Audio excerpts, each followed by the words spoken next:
1점. 허리 통증에 의해. 오늘은 충격적인 통계 하나로 시작하려고 합니다. 허리 통증으로 수술받은 환자 중 30%가 재수술을 받는다는 사실을 알고 계셨나요? 더 놀라운 것은 이들 중 상당수가 첫 수술이 불필요했다는 점입니다. 왜 이런 일이 발생하는 걸까요? 오늘은 그 이유를 자세히 살펴보겠습니다. 한 전문의는 20년간 진료실에서 만난 환자들 중 가장 안타까운 경우가 MRI 결과만 보고 수술을 결정했다가 더 심각한 후유증으로 고생하는 분들이었다고 합니다. 실제로 허리 통증의 90%는 MRI만으로는 원인을 찾을 수 없습니다. 이게 무슨 말일까요? 허리 통증의 대부분은 근육이나 인대의 문제인데 이는 MRI에서 잘 보이지 않기 때문입니다. 디스크나 척추관 협착증처럼 MRI에서 잘 보이는 문제는 전체 허리 통증의 15% 정도에 불과하다는 사실 알고 계셨나요? 그렇다면 우리 몸의 허리 구조에 대해 잠시 자세히 알아보도록 하겠습니다. 우리의 허리는 크게 4가지 구조로 이루어져 있습니다. 첫째, 척추뼈. 둘째, 디스크. 셋째, 근육과 인대. 넷째, 신경입니다. 이 중에서 MRI는 척추뼈와 디스크는 아주 선명하게 보여줍니다. 하지만 근육과 인대의 미세한 손상은 잘 보여주지 못하는 한계가 있죠.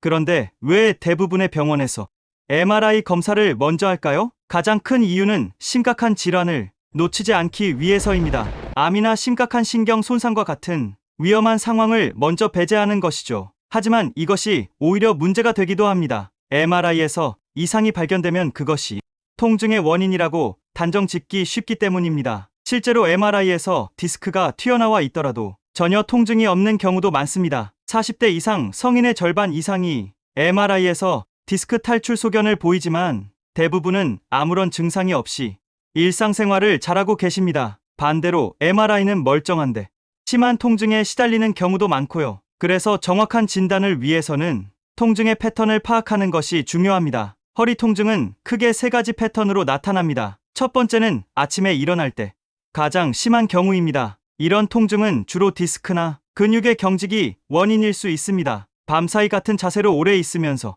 근육이 굳어지고 디스크에 압박이 가해지죠. 이런 경우에는 아침에 가볍게 스트레칭을 하면 통증이 많이 완화되는 특징이 있습니다. 또한 낮 시간에 적절한 활동을 하면 오히려 통증이 줄어드는 경향이 있죠. 두 번째는 오래 앉아있을 때 심해지는 통증입니다. 주로 직장인분들이 많이 겪는 패턴인데요. 잘못된 자세나 코어 근력 부족이 원인입니다. 같은 자세로 오래 앉아있으면 허리 근육에 피로가 쌓이고 척추에 가해지는 압박이 점점 증가하게 됩니다. 이런 경우에는 30분마다 일어나서 가볍게 걷는 것만으로도 큰 도움이 됩니다. 또한 의자의 높이와 등받이 각도를 올바르게 조절하는 것도 중요합니다. 세 번째는 특정 동작에서만 나타나는 통증입니다. 예를 들어 허리를 굽힐 때만 아프거나 왼쪽으로 돌릴 때만 통증이 생기는 경우죠. 이런 경우는 관절이나 인대의 문제일 가능성이 높아 정확한 동작 분석이 필요합니다. 이런 통증은 보통 특정 동작을 피하면 일상생활은 가능한 경우가 많습니다. 하지만 방치하면 점점 심해질 수 있으니 조기에 적절한 치료를 받는 것이 좋습니다. 여러분의 허리 통증은 어떤 패턴에 해당하시나요? 각자의 통증 패턴을 파악하는 것이 정확한 치료의 첫걸음이 됩니다. 따라서 MRI 결과에만 의존하지 마시고 본인의 통증 패턴을 잘 관찰해 보세요. 통증이 언제 심해지고 어떤 상황에서 완화되는지 의사에게 자세히 설명하는 것이 중요합니다. 그리고 수술은 정말 필요한 경우에만 신중하게 결정하셔야 합니다. 제가 경험한 많은 환자분들은 적절한 운동과 생활습관 개선만으로도 크게 호전되는 경우가 많았습니다. 심지어 수술을 권유받았던 분들 중에서도 보존적 치료만으로 좋아지신 분들이 많죠. 2점. 일상생활에서의 올바른 자세. 이번엔 정말 놀라운 이야기로 시작하려고 합니다. 20년간 허리 통증으로 고생하던 환자가 단 3초 만에 통증이 사라진 사례입니다. 비밀은 바로 올바른 자세였습니다. 허리 통증의 가장 큰 원인이 잘못된 자세라는 것 알고 계셨나요? 우리 몸의 척추는 자연스러운 S자, 곡선을 유지하는 것이 가장 이상적입니다. 하지만 현대인들의 생활 습관은 이 자연스러운 곡선을 무너뜨리고 있죠. 특히 스마트폰과 컴퓨터 사용이 늘면서 목과 허리 건강이 더욱 위협받고 있습니다. 오늘은 허리 건강을 해치는 잘못된 자세들과 이를 교정하는 방법에 대해 알아보겠습니다. 먼저 가장 흔한 나쁜 자세 5가지를 살펴보도록 하겠습니다. 첫 번째는 구부정한 허리입니다. 많은 분들이 의자에 앉을 때 등을 둥글게 구부정하게 만드는데요. 이는 디스크에 과도한 압박을 주어 장기적으로 큰 문제를 일으킬 수 있습니다. 올바른 자세는 허리를 펴고 앉는 것입니다. 의자 깊숙이 앉아 허리를 등받이에 붙이고 자연스러운 S자, 곡선을 유지하세요. 두 번째는 한쪽으로 기대어 앉는 자세입니다. 이런 자세는 척추에 비대칭적인 압박을 주어 척추 측만증을 유발할 수 있습니다. 항상 양쪽 엉덩이에 체중을 고르게 분산하여 균형 잡힌 자세를 유지하는 것이 중요합니다. 세 번째는 다리를 꼬고 앉는 자세입니다. 많은 분들이 습관적으로 다리를 꼬고 앉는데 이는 골반을 비틀어 척추 건강을 해칩니다. 양발을 바닥에 평평하게 두고 앉는 것이 올바른 자세입니다. 네 번째는 허리를 비틀어 물건 들기입니다. 물건을 들 때 몸을 비트는 것은 디스크 손상의 주요 원인이 됩니다. 항상 몸을 정면으로 향하고 무릎을 굽혀 물건을 들어야 합니다. 다섯 번째는 엎드려 자는 자세입니다. 이는 목과 허리를 비틀어 척추 건강에 매우 해롭습니다. 옆으로 누워 무릎을 살짝 굽히거나 천장을 보고 누워 자는 것이 좋습니다. 그렇다면 올바른 자세는 어떻게 만들 수 있을까요? 가장 중요한 것은 척추 중립 자세를 유지하는 것입니다. 척추 중립 자세란 우리 몸의 자연스러운 S자, 곡선을 유지하는 상태를 말합니다. 이를 위해서는 코어 근육을 적절히 사용하는 것이 중요한데요. 코어 근육을 간단히 체크하는 방법을 알려드리겠습니다. 의자에 앉아서 허리를 곧게 편 상태로 배에 살짝 힘을 줘보세요. 이때 너무 과도하게 힘을 주면 안 되고 평소 대화할 때처럼 자연스럽게 해야 합니다. 이런 상태를 30초 정도 유지하기 어렵다면 코어 근육이 약해진 상태일 수 있습니다. 다행히 코어 근육은 간단한 운동만으로도 충분히 강화할 수 있습니다. 내일은 코어 근육을 강화하는 효과적인 운동법을 소개해드리겠습니다. 자세 교정의 또 다른 중요한 포인트는 바로 움직임입니다. 아무리 좋은 자세라도 한 자세로 오래 있는 것은 좋지 않습니다. 30분마다 한 번씩 일어나서 가볍게 움직여주는 것이 좋습니다. 특히 직장인분들은 점심시간을 활용하시면 좋은데요. 식사 후 10분만이라도 걷는 습관을 들이시면 큰 도움이 됩니다. 마지막으로 꼭 기억하셔야 할 것이 있습니다. 자세 교정은 하루아침에 이루어지지 않습니다. 우리 몸의 근육과 인대가 새로운 자세에 적응하는 데는 시간이 필요하기 때문입니다. 따라서 급하게 교정하려 하지 마시고 하나씩 천천히 개선해 나가시기 바랍니다. 3점. 가정에서의 생활 수칙. 이번엔 많은 분들이 오해하고 계신 허리에 좋다는 것들의 진실을 파헤쳐 보겠습니다. 특히 돌침대가 허리 건강에 도움이 된다는 잘못된 믿음이 널리 퍼져 있는데요. 실제로 이는 과학적 근거가 없을 뿐 아니라 오히려 허리 건강을 해칠 수 있습니다. 왜 그런지 자세히 살펴보도록 하겠습니다. 우리 몸의 척추는 적절한 쿠션이 필요합니다. 너무 딱딱한 바닥은 척추에 직접적인 충격을 주어 근육 긴장을 증가시킬 수 있죠. 특히 돌침대는 체온을 낮추는 효과가 있어 근육을 더욱 경직되게 만듭니다. 근육이 경직되면 혈액순환이 나빠지고 이는 다시 통증을 악화시키는 악순환을 만듭니다. 그렇다면 허리 건강을 위한 적절한 침구는 무엇일까요? 가장 중요한 것은 적당한 탄성과 체중을 골고루 분산시키는 능력입니다. 너무 푹신한 매트리스도 좋지 않지만 너무 딱딱한 것도 피해야 합니다. 보통 중간 정도의 단단함을 가진 매트리스가 대부분의 사람들에게 적합합니다. 두 번째로 살펴볼 잘못된 상식은 허리 아플 때는 움직이지 말고 쉬어야 한다입니다. 물론 급성 통증이 있을 때는 단기간의 휴식이 필요할 수 있습니다. 하지만 장기간의 침상 안정은 오히려 근력을 약화시키고 통증을 악화시킵니다. 적절한 움직임은 혈액순환을 촉진하고 근육의 긴장을 풀어주는 효과가 있습니다. 따라서 급성기가 지나면 가능한 한 일상적인 활동을 재개하는 것이 좋습니다. 세 번째 잘못된 상식은 파스나 핫팩만으로 허리 통증이 나을 수 있다는 것입니다. 파스와 핫팩은 일시적인 통증 완화에는 도움이 될 수 있습니다. 하지만 이것만으로는 근본적인 원인을 해결할 수 없다는 것을 알아야 합니다. 오히려 통증이 가려져서 적절한 치료 시기를 놓칠 수 있죠. 네 번째로 허리 보호대를 항상 착용하면 좋다는 잘못된 믿음이 있습니다. 보호대는 급성기에 단기간 사용하는 것은 도움이 될 수 있습니다. 하지만 장기간 사용하면 오히려 허리 근육이 약해질 수 있습니다. 마치 깁스를 오래 하면 근육이 약해지는 것과 같은 원리입니다. 다섯 번째는 체중이 많이 나가도 허리 건강과는 관계없다는 오해입니다. 실제로 과체중은 허리 건강에 매우 부정적인 영향을 미칩니다. 체중이 증가할수록 척추에 가해지는 부담이 기하급수적으로 늘어나기 때문입니다. 예를 들어 10kg의 체중 증가는 허리에는 30kg 이상의 부담으로 작용합니다. 그렇다면 허리 건강을 위해 정말 필요한 것은 무엇일까요? 첫째, 적절한 운동입니다. 특히 코어, 근육 강화와 유연성 향상을 위한 운동이 매우 중요합니다. 둘째, 올바른 생활 습관입니다. 바른 자세 유지, 적절한 체중 관리, 충분한 수면이 여기에 포함됩니다. 셋째, 정기적인 관리입니다. 문제가 심각해지기 전에 예방적 차원의 관리를 하는 것이 중요합니다. 이제 여러분의 생활 습관을 다시 한번 점검해 보시기 바랍니다. 혹시 잘못된 상식으로 인해 허리 건강을 해치고 있지는 않으신가요? 4점.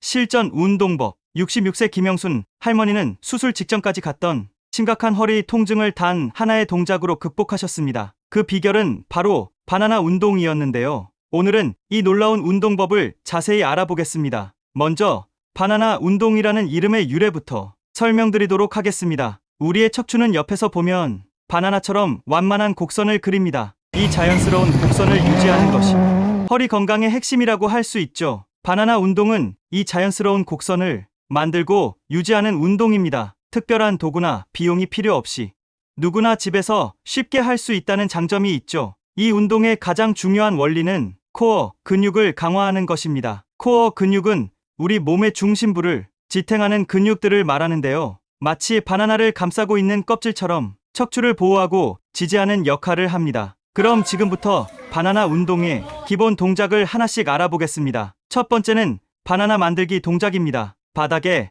천장을 보고 누워서 무릎을 굽혀 세워주세요. 이때 허리와 바닥 사이에 작은 공간이 자연스럽게 생기는 것이 중요합니다. 이것이 바로 우리가 만들고자 하는 바나나 모양의 시작입니다. 두 번째는 바나나 지키기 동작입니다. 같은 자세에서 배에 살짝 힘을 주어 허리의 곡선을 유지합니다. 이때 허리를 바닥에 완전히 붙이려 하거나 과도하게 들어 올리지 않는 것이 중요합니다. 세 번째는 바나나 강화하기 동작입니다. 바나나 지키기 자세를 유지한 상태에서 한쪽 다리를 천천히 들어 올립니다. 이때 허리의 곡선이 무너지지 않도록 특히 주의해야 합니다. 각 동작은 처음에는 5초씩만 해도 충분합니다. 점차 시간을 늘려서 최종적으로는 각각 30초씩 유지하는 것을 목표로 하세요. 이 운동이 특별한 이유는 진행 과정에 있습니다. 다른 운동들은 보통 횟수를 채우는 것에 중점을 두는 반면 바나나 운동은 자세의 질을 중요하게 생각합니다. 잘못된 자세로 많이 하는 것보다 올바른 자세로 조금씩 하는 것이 더 효과적입니다. 운동을 하실 때 주의해야 할 점들도 몇 가지 말씀드리겠습니다. 첫째, 절대 통증을 참으면서 운동하지 마세요. 통증이 있다면 이는 잘못된 자세이거나 아직 그 단계까지 준비가 안 된 것입니다. 둘째, 호흡을 참지 마세요. 운동하는 동안 자연스러운 호흡을 유지하는 것이 매우 중요합니다. 셋째, 단계적으로 진행하세요. 처음부터 완벽한 동작을 할 필요는 없습니다. 기초부터 천천히 시작하세요. 이제 바나나 운동의 심화 동작도 소개해드리겠습니다. 기본 동작에 익숙해지셨다면 다음 단계로 넘어가실 수 있습니다. 첫 번째 심화 동작은 양다리 들기입니다. 바나나 지키기 자세에서 양쪽 다리를 번갈아 들어 올립니다. 두 번째는 팔다리 교차하기입니다. 반대쪽 팔과 다리를 동시에 들어 올려 균형을 잡는 운동입니다. 이러한 심화 동작들은 코어 근육을 더욱 효과적으로 강화할 수 있습니다. 하지만 다시 한번 강조드리지만 절대 무리하지 마세요. 기본 동작이 완벽해진 후에 심화 동작을 시도하시기 바랍니다. 지금까지 소개해드린 운동들을 꾸준히 실천하시면 대부분의 허리 통증은 수술 없이도 충분히 개선될 수 있습니다. 여러분도 지금 바로 시작해보세요. 건강한 허리를 만드는 첫걸음, 바나나 운동과 함께 시작하시기 바랍니다. 5점.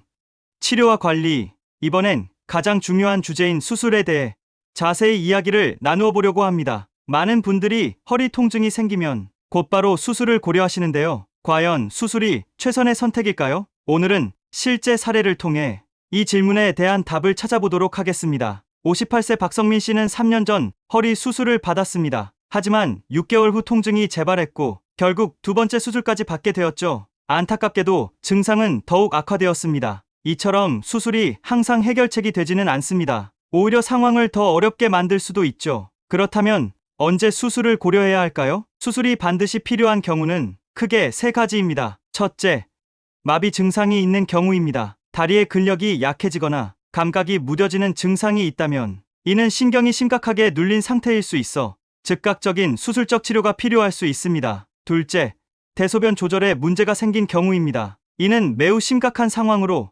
응급수술이 필요한 경우가 많습니다. 셋째, 보존적 치료에도 전혀 호전이 없고 통증이 매우 심한 경우입니다. 하지만 이 경우에도 최소 6주 이상의 충분한 보존적 치료를 시도해봐야 합니다. 그렇다면 수술을 피하고 통증을 관리하는 현명한 방법은 무엇일까요? 먼저 통증의 강도에 따른 단계별 접근이 중요합니다. 급성기에는 적절한 휴식과 함께 통증 조절을 위한 약물 치료가 도움이 됩니다. 이때 무리한 운동은 피하고 전문의와 상담하여 치료 계획을 세우는 것이 좋습니다. 통증이 어느 정도 감소하면 점진적으로 활동을 늘려가야 합니다. 이 시기에 지난 시간에 배운 바나나 운동을 시작하시면 좋습니다. 처음에는 가장 기본적인 동작부터 천천히 시작하세요. 그리고 통증이 안정화되면 일상생활로의 복귀를 준비합니다. 이때 중요한 것은 갑작스러운 활동 증가는 피해야 한다는 점입니다. 단계적으로 활동량을 늘리면서 몸의 반응을 잘 살펴보아야 합니다. 장기적인 관리 측면에서는 생활습관의 개선이 매우 중요합니다. 올바른 자세 유지, 적절한 운동, 체중 관리가 기본이 되어야 합니다. 특히 직장인들은 30분마다 한 번씩 자리에서 일어나 가볍게 움직여주세요. 컴퓨터, 모니터의 높이도 눈높이에 맞게 조절하는 것이 좋습니다. 의자는 허리를 받쳐주는 좋은 제품을 사용하시는 것을 추천드립니다. 수면 자세도 매우 중요한데요. 너무 딱딱하거나 푹신한 침대는 피하세요. 중간 정도의 단단함을 가진 매트리스가 대부분의 사람들에게 적합합니다. 스트레스 관리도 허리 건강에 중요한 영향을 미칩니다. 스트레스는 근육의 긴장도를 높이고 통증을 악화시킬 수 있기 때문입니다. 규칙적인 운동, 충분한 수면, 취미생활 등을 통해 스트레스를 관리하세요. 지금까지 5회에 걸쳐 허리 건강에 대한 다양한 정보를 알아보았습니다. 마지막으로 꼭 기억하셨으면 하는 3가지를 다시 한번 강조드립니다. 첫째, 허리 통증이 있다고 해서 모두 수술이 필요한 것은 아닙니다. 대부분의 경우 적절한 관리만으로도 충분히 좋아질 수 있습니다. 둘째, 예방이 치료보다 훨씬 중요합니다. 올바른 자세와 생활 습관만 잘 지켜도 대부분의 허리 질환을 예방할 수 있습니다. 셋째, 꾸준함이 가장 중요합니다. 단기간의 집중적인 치료보다 장기적인 관리가 더 효과적입니다. 여러분의 허리 건강을 위한 여정이 여기서 끝나지 않기를 바랍니다. 오늘 배운 내용들을 일상생활에서 꾸준히 실천해 보시기 바랍니다. 앞으로도 우리 채널에서는 여러분의 건강한 삶을 위한 다양한 의학 정보를 제공해 드릴 예정입니다. 영상이 도움이 되셨다면 좋아요와 구독 부탁드립니다. 여러분의 작은 관심이 더 좋은 콘텐츠를 만드는 힘이 됩니다. 또한 댓글로 여러분의 궁금증이나 다음에 다뤘으면 하는 주제를 알려주시면 적극 반영하도록 하겠습니다. 긴 영상 시청해주셔서 감사합니다.